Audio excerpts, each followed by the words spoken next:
Listen. If you do not understand white supremacy, what it is, and how it works, everything else that you understand will only confuse you. Now, sometimes people say, well, you mean everything that I understand will confuse me if I don't understand racism?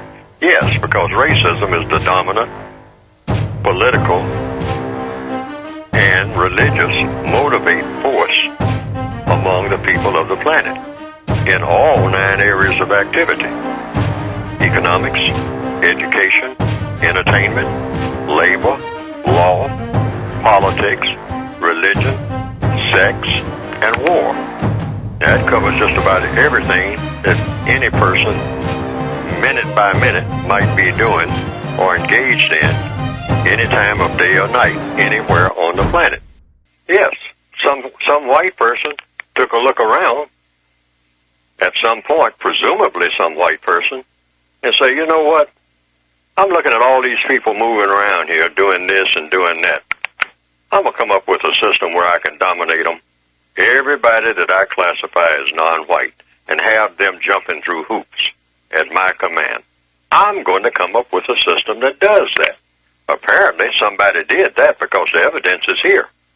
Somebody thought of a system called racism.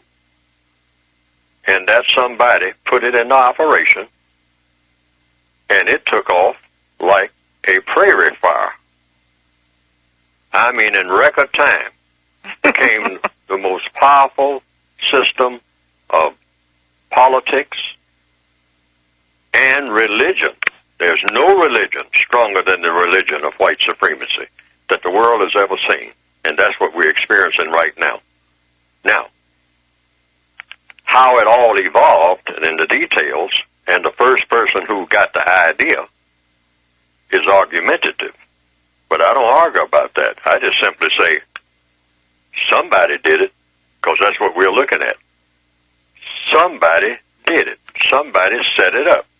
Or we wouldn't be having this conversation here in 2013 right now about, we need this, we need that, somebody ought to do something about this, somebody ought to do something about that. Well, I'll go right straight to the textbook itself. First of all, you ask, what is a friend? Now, there's no way for anybody to be friends in a non-just system. That's just not going to happen. People kick that word friend around just like we kick around a lot of words. Use a lot of words very loosely without having definition for what we're talking about. It's impossible to have a friend in the system of white supremacy. Why? We're in a non-just system. So you can't have a white friend or a non-white friend. You can't have a friend, period.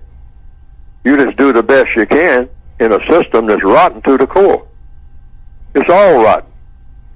Even though, it has a lot of sweetness to it, artificial sweetener, you might say. The white supremacists know how to do tons of that. They know how to sugarcoat everything, okay?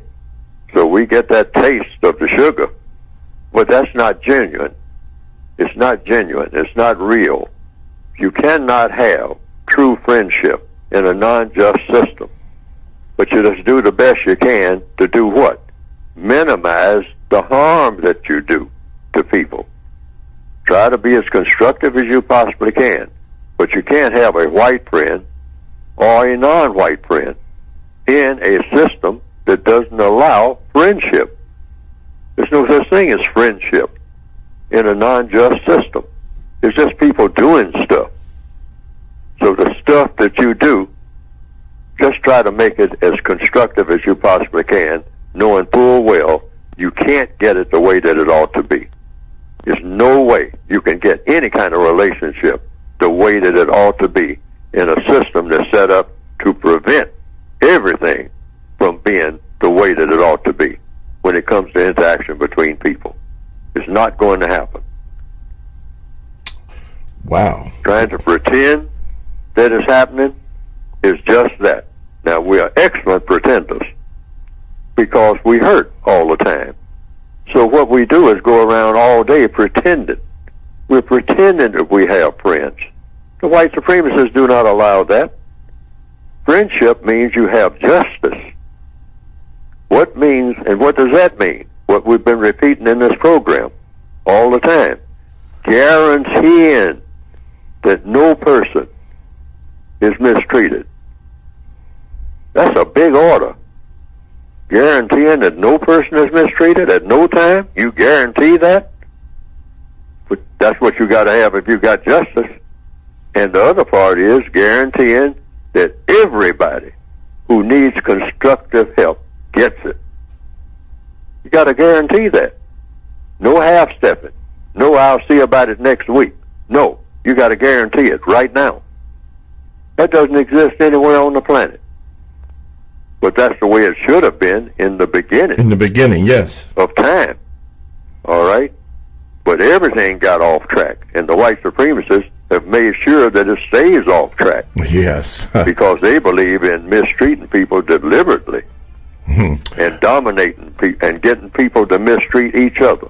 So you don't have this friendship. Absolutely. There's no way to get it. Every black person on the planet who has been exposed to white supremacy, and the assumption is every black person on the planet has been, even when they haven't been in contact with white people directly. They've been exposed to the white culture indirectly. White culture is about white supremacy. Now, what does white supremacy do? It teaches people of color that if you are a male, you cannot be a man, period. Not in the system of white supremacy. And you're not going to be treated like a man, ever. Now, you can walk around and think that you're a man, but that's between you and you, strictly between you and yourself, because no white person has an obligation, if you're a black male, to treat you like you are a man. And it's logical simply because in the system of white supremacy, it's impossible for a black male to be a man. It doesn't make any difference how old he gets or what he knows or what kind of connections. That can't be done. I just start with myself. I'm not eligible, not qualified to be a man. Why? Because I was born in captivity, that's why. When you're in captivity, when you're a prisoner of war, you are strictly that and nothing else, a prisoner of war, a victim of white supremacy. And you don't have another title. You can give yourselves all kinds of titles, which is why black people love titles. We give ourselves all kinds of titles. We give each other all kinds of titles. Some titles, it's not as bad as it was in the old days. I say bad, if you want to use that word. But some people used to say professor, reverend, most high. I mean, before you ever get to a name, you would have about 40 titles, you know, when somebody introduces you, if you're supposed to be what you call a big shot Negro in the old days. This is not new. This goes way back. That struggle. Oh, I'd just love to be a man. I mean, what can it take? But by this generation, what you call the new millennia, most young black people have looked around. They have looked at the people that came before them, who since the 1960s, the white supremacists have done a rough job on black malehood. First of all, giving them an option that you can continue to be a big boy, or if you really want to get some material benefits, put on some gold slippers and skip around, and grin all the time and all like that, and have a little money in your pocket. Now you can be a black girl if you're a black male. You can be a black girl, but you cannot be a man. You will never be a man in the system of white supremacy. Now, they have put that in cement. They have written, or rather in steel, or whatever the hardest subject, a diamond. The white supremacists have put that philosophy out here since the 1970s. That's the benchmark that I give it. All over the world, and they're spreading it. They're saying, you're not going to be a man. You're a black male, and you think you're going to be a man on my watch? On my watch? This is the voice of the white supremacists now. Racist man and racist woman. Say, that's not going to happen. Say, now Martin Luther King and Malcolm X and Elijah Muhammad and all of that, they said that that's what they're going to make you out of. But it's not going to happen. Now, you can talk it, but you make any move to make that real, and you're going to wonder what fell on you. Now, they have made that clear to all of us. And the young black people have picked up that signal. And they say, well, if I can't be a man and I don't want to be like my sisters, I don't want to switch around all day looking for a male, and I pretend to be a female or try to switch over and be one if they can operate on me and make me one, because then things become easier. I mean, I guess, I hope, but I definitely can't be a man because I'm in big trouble if I try to be. Then what can I be? Well, the white supremacist said, well, I'll give you another outside option. You can go around and pretend that you're a man by doing harm to other black people. That's cursing out black females, calling them names and all like that. Write songs about them where you call them all kinds of names and kick them all up and down the street. We don't care about that. Kick your mother up and down the street. I mean, we rejoice when we see you do that, okay? But if you start acting anything like you ask for respect from us, the white supremacists, boy, you're going to get dead real quick.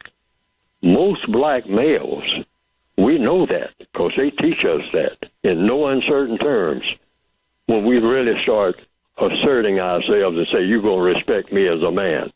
And the white supremacist said, you tell that to other black people. But don't you get in my face ever, boy, and act like you're even thinking like that, dealing with me. Now, I'll play with you for a little while. I'll laugh and joke with you. But if you get serious and think that you're going to be a man, and when I'm here, because there ain't but one man in this house, and when I say house, I mean the entire planet Earth. Anytime you think with your black self, you're going to be a man in my presence, you got another thing coming. Now, like I said, I'll play with you. I'll kid around with you. I'll joke with you. I'll play some ball games with you and all like that. Don't you ever think that you're a man. You're a boy, or you can act like your sisters and be a girl, and you ain't got no other choices with me. But you got all kind of choices with your own people. Even though your own people are really not your own people, they are mine too. But you can kill them. You can tell them, ain't nobody going to disrespect you. Well, you tell that to other black people, boy. Well, don't you ever even think it in my presence. You don't even have to say it. Don't you even act like you might be thinking that, or you're going to find out what the hell is. And you know what? The white supremacists have proven that they can deliver on that message every time, and I don't care who you are if you're black on this planet. When you really put them to an acid test, they have so far proven that nobody will take them on, because nobody knows how to, including Neely Fuller. I'm just trying to find out. I'm in their prison too. I was born in their prison too. So to get to the crux of what we're talking about here, for black males, we're talking about manhood. And it's not going to happen, folks. As long as you have the system of white supremacy in place and not having a system of justice. This is why, rather than run around killing each other, that's not going to help. Now, some people have said they've seen some cartoons of my work on the Internet that have been presented, and that it pretty well embellishes what I have been trying to say in my textbooks. And to the extent that it does that, well, that has been, from what I understand, some people reported to me, a plus.